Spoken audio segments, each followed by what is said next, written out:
আচ্ছা দেখেন, আমরা এরকম একটা টাইটেল নিয়ে আসবো আর একটা ইমেজ নিয়ে আসবো আর এরকম লয়ার এপসাম কিছু টেক্সট নিয়ে আসবো, মানে ওয়ান কাইন্ড অফ একটা বাংলা আমরা কি নিয়ে আসবো, একটা পোস্ট বানাবো। এর জন্য আমাকে কি করতে হবে, চলুন আমরা কোডে চলে যাই। কোডে আসার পরে আমার এই বডির ভিতরে যতটুকু আছে আমি এতটুকুকে মোটামুটি ধরেন এটাকে কন্ট্রোল এক্স দিয়ে অন্য জায়গায় রাখা যাবে। তাহলে দেখেন এখন যদি আমি এটাকে রান করতে চাই তাহলে দেখবেন যে আমার কিচ্ছু নাই। আমার ডিজাইনটা কেমন ছিল, প্রথমে আমাকে ধরেন আমি h1 নিয়ে একটা টেক্সট নিয়ে নেই, ক্লোজ h1। এখন নেওয়ার পরে এর ভিতরে যে আমার টেক্সটটা ছিল সেই টেক্সটটা এখানে বসা দিই, ধরেন ওয়েব সার্ভিস। আচ্ছা, এটা বসিয়ে দিলাম, একটা টেক্সট চলে আসছে। এখন যদি আমি এটাকে রিলোড দিই দেখবেন যে আমার একটা ওয়েব হোস্টিং এর একটা সার্ভিসের রিলেটেড আসছে। এখন কি ছিল, একটা ইমেজ ছিল না? তার ইমেজের জন্য আইএমজি লিখবো, এসআরসি লেখার পরে আমরা দুইটা ক্লোন দিব, ঠিক আছে? তারপরে কি লিখবো, ALT অল্টারনেটিভ, আবার ইকুয়াল দিয়ে দুইটা ক্লোন দিয়ে এটাকে কি করব, ক্লোজ করে দিব। তাহলে এসআরসির ভিতরে আমার কি হবে, এসআরসি যখন ইমেজ নিয়ে আসতে যাবেন তখন কি করবেন, আপনার যে লোকেশন ফাইলটা আছে, এই যে লোকেশন আপনার কি একটা ফোল্ডারের ভিতরে আপনারা রাখছেন না, এই ফোল্ডারের ভিতরে একটা ইমেজ রাখবেন। এই ইমেজটা এইভাবে এখান থেকে কি করবেন, ইমেজের নামটা পুরোটা কি করবেন, কপি করবেন। কপি করার পরে এই যে এসআরসি সোর্সের ভিতরে এটাকে বসিয়ে দিবেন। বসিয়ে দেওয়ার পরে কন্ট্রোল এস দিবেন। দেওয়ার পরে যদি আপনি এখানে ব্রাউজারে এসে হিট করেন দেখবেন যে একটা ইমেজ চলে আসছে না? এখন যদি আপনি বলেন যে আমি ইমেজটা উইথ হাইট ফিক্সড করে দিতে চাই, তাহলে লেখেন উইথ লিখে বলেন যে এটা কত, 300 পিক্সেল অথবা 300 পিক্সেল, শুধু 300 দিয়ে দেন। তাহলে দেখবেন যে এটা 300 পিক্সেল একটা ইমেজ হয়ে গেছে। এখন আপনি ধরেন অনেক সময় ইমেজের আপনার সোর্স ঠিক মতো পাই না, তখন কি হবে, দেখেন একদম ব্ল্যাঙ্ক দেখাচ্ছে, এটা আসলে কি টাইপের ইমেজ সেটা বোঝা যায় না।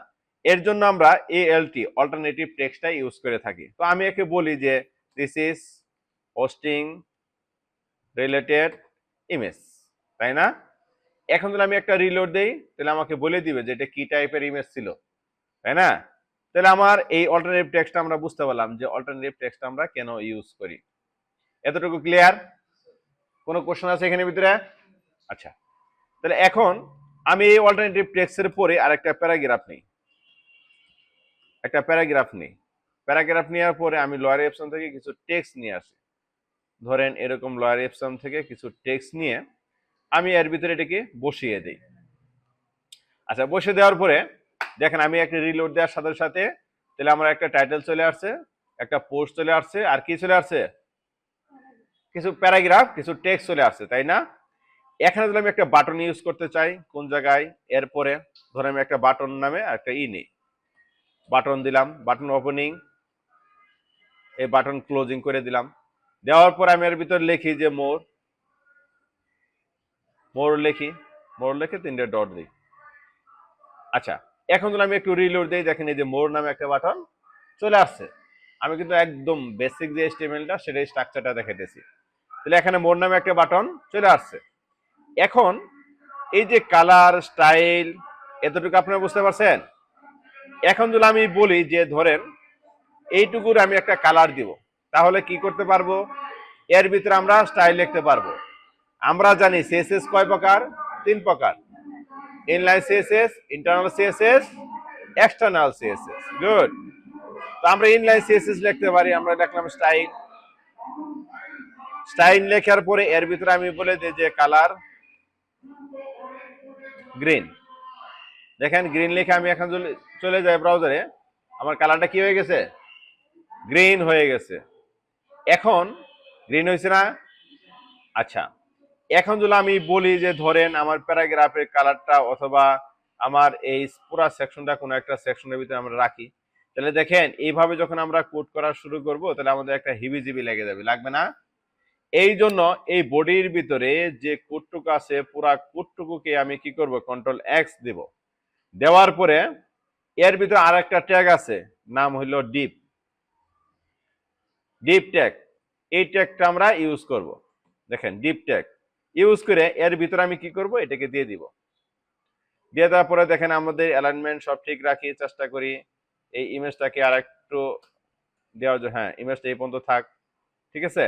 এবং প্যারাগ্রাফ ট্যাগটাকে আমরা আরেকটু ভিতরে দেওয়ার চেষ্টা করি। হ্যাঁ দেখেন, বাটনটাকে দেওয়ার চেষ্টা করি।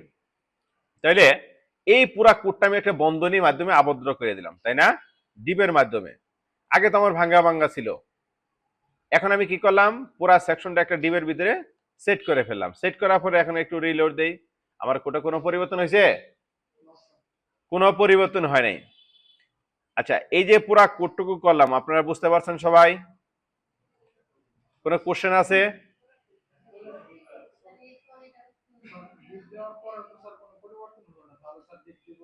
হ্যাঁ, ডিপ ইউজ করে আপনারা কাজ করবেন প্রত্যেকটা সেকশনে। ধরেন আমি এই সেকশনটা বানাইছি না, এই সেকশনটা যদি আমি এখন ডুপ্লিকেট করতে চাই, দেখেন আমার ডুপ্লিকেট হয়ে গেছে, হয়েছে না? এখন কন্ট্রোল এস দেই, দেখেন আমার দুইটা সেকশন আছে। এই সেকশন ইমেজটা আমি চেঞ্জ করে দিই, আরেকটা ইমেজ নিয়ে আসি ডেস্কটপ থেকে। ধরেন আরেকটা ইমেজ নেই, আমার আছে ইমেজ, ধরেন এই যে এরকম ইমেজ আছে, ঠিক আছে। জি স্যার, দিচ্ছি। এই ইমেজটা নেই, নেওয়ার পর আমি কি করব, এর ভিতরে আবার চলে আসলাম। আসার পরে আরেকটা ইমেজ আমি এখানে কি করব, পেস্ট করলাম। তাহলে কয়টা ইমেজ হলো? দুইটা ইমেজ। তাহলে আমি এটার নামটা ধরেন আমি বলি যে এটাকে রিনেম করি, নাম দেই পোস্টিং। আচ্ছা, দেওয়ার পরে এই নামটা আমি এখান থেকে কি করব, রিনেম করে কপি করে নিব, ঠিক আছে। কপি করে নেওয়ার পরে আমার যে কোডটা আছে এই কোডের ভিতরে আমি এইখানে বসিয়ে দেব। দেখেন বসিয়ে দিলাম। দেওয়ার পরে আমি আমার ব্রাউজার আবার একটু রিলোড দেই। দেখেন দুই ধরনের ইমেজ চলে আসছে না? আসছে কিনা? তো আমি প্রথমটা আপনি বলে দেন যে ওয়েব সার্ভিস, এটাকে বলে দিতে পারেন যে ওয়েব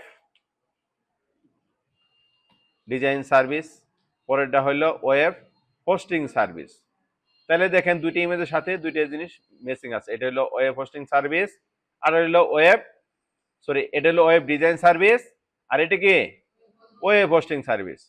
তাহলে আপনারা বুঝতেছেন যে কিভাবে কাজ করে, তাই না? ঠিক আছে, তাহলে আপনারা সবাই করেন এখন।